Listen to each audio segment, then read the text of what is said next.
Welcome to DailyDreamer, the podcast that provides practical tips and insights to help you reach your biggest dreams. Tune in for daily doses of motivation, inspiration, and actionable advice to turn your aspirations into reality. Whether you're looking to find clarity, boost your confidence, or stay on track with your goals, DailyDreamer is here to guide you every step of the way.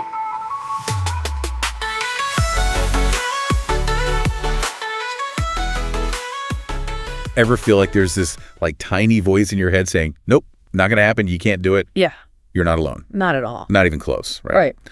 So today we're doing a deep dive on self-doubt and not just the surface level stuff. We're going deep. Yeah. We've got articles. We've got expert opinions, even a little neuroscience sprinkled in. A little bit of everything to really figure out what is it that makes us doubt ourselves. Yeah. And how do we actually get rid of it? Exactly. And give you the tools to hopefully not get rid of it, but maybe even make friends with it. Oh, I like that. Befriend the self-doubt. Yeah. So I was going through some of these sources, and one thing that really jumped out, everybody experiences some self-doubt. Of course, yeah. Especially in new situations. You know? Right. Like Eugene therapy, 18 ways to overcome self-doubt.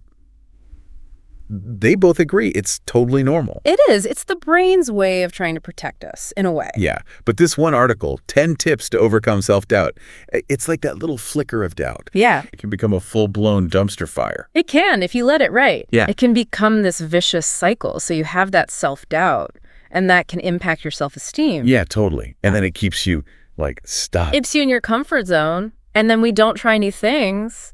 And then, of course, that feeds the self-doubt. It's like a downward spiral. Exactly. And then 18 Ways talks about how, your past experiences, they can really fuel the fire. Like if you had critical parents or if you, messed up big time in the past. Right. Or even just, those voices from the past, right? Like teachers, coaches, whatever it might be. It all comes back to haunt you. They can really stick with us even if we don't realize it. So is it really just all in our heads? In a way, right. Because it all comes down to, I think, fear. Self-doubt is often a mask for fear. Fear of failure or? Fear of failure, definitely. Fear of judgment from others. Makes sense. Or even, and this is a big one, fear of success. Wait, fear of success? What do you mean? So, think about it. You achieve a big goal, right? And now you have to live up to this new expectation.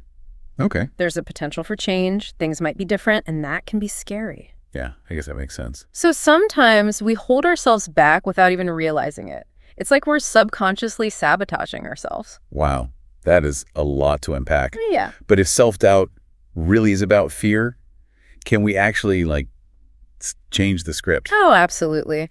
And a lot of the advice we're going to look at today focuses on that, on how to quiet that inner critic. Okay. And a big part of it is self-compassion. Oh, okay. So, treating yourself how you'd treat a friend. Exactly. Yeah. You wouldn't tell your friend they're a failure for messing up. No way. You'd be kind and understanding. Right. So more of that, but towards ourselves. Exactly. Okay, so less inner critic, more inner cheerleader. Exactly. And, one really cool strategy that both the 18 Ways and that masterclass article talked about is challenging your negative thoughts. Challenging them? What do you mean? So, put those thoughts on trial. Don't just accept them as truth, Okay. Is there actually evidence to support those thoughts? Or are they just echoes of, old fears and insecurity? Oh. For instance, if you catch yourself thinking, ugh, I'm going to totally screw this up. Yeah, I do that all the time. Right, we all do. But hit the pause button for a second and ask yourself, okay, what proof do I have for that? Have I ever succeeded at something similar before? Oh, that's a good point. Right. And even think about, what would you say to a friend who was feeling this way? Right. Yeah, you wouldn't be so harsh on them. Exactly. So why are we so hard on ourselves? It's like we're holding our thoughts accountable. Exactly. We become more active participants in our thought process rather than just letting those negative thoughts run the show. I like that. Taking back control. Exactly. And what's really cool? This isn't just some woo-woo positive thinking. There's actually science behind it. Our brains are incredible things, and challenging these negative thoughts can actually change the way they're wired. Wait, really? Tell me more about that. Yeah, it's called neuroplasticity. It basically means our brains are constantly changing and adapting based on our experiences and what we think about. So it's we can actually rewire our brains to be more competent. Exactly. Every time we have a thought, it's like strengthening a path in the brain. Okay, so the more we think those negative thoughts, the stronger that pathway gets. Unfortunately, yes. But the good news is the same goes for positive thoughts. So the more we challenge those doubts and replace them with more positive self-talk. We're basically building a new highway in our brains. Exactly. You got it. I like that analogy. So it's not just about like thinking happy thoughts, it's about actually changing the physical structure of our brains. Exactly. It's pretty amazing, right? It really is. It reminds me of this other point from How to Overcome Self-Doubt, this idea that sometimes we try to outrun our self-doubt by like becoming overachievers. Yeah. Oh, yeah, that resonated with me too. It's like we're constantly trying to prove ourselves to everyone, including ourselves. Right. But we never actually stop to say, hey, maybe I'm good enough already. And it becomes this vicious cycle, right? Because we're always seeking validation from outside sources instead of cultivating that sense of self-worth from within. Yeah, like we're always chasing something, but never quite catching it. Exactly. So how do we break free from that?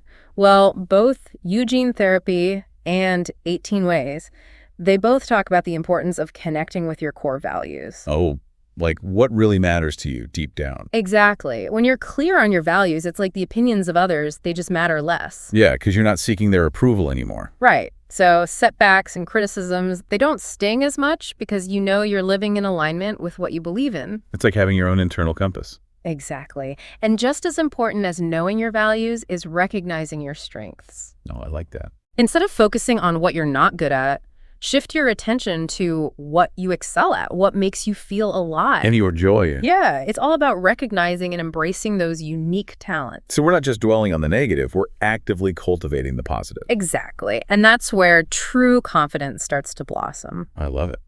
Okay, so we've talked about self-compassion, challenging negative thoughts, aligning with our values, and focusing on our strengths.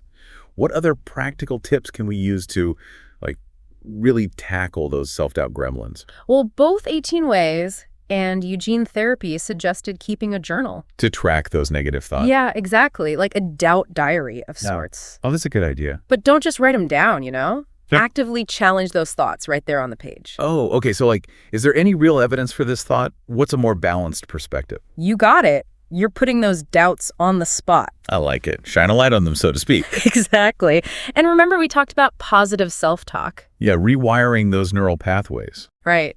Well, Mel Robbins, in her video, she talked about how powerful affirmations can be for that. Yeah, they always seem kind of cheesy to me. Like, I am strong and powerful. I know, right? But there's actually something to it. When you repeat those affirmations, you're literally changing your brain. So the more I tell myself I am capable, the more my brain starts to believe it. Exactly. You're creating new pathways of self-belief. It's like giving your brain a pep talk. Exactly. And speaking of which, remember Mel Robbins's 5-second rule? Oh, yeah. That one really stuck with me. How does that work again? It's like when you feel that self-doubt creeping in, you count down from 5. 5, 4, 3, 2, 1.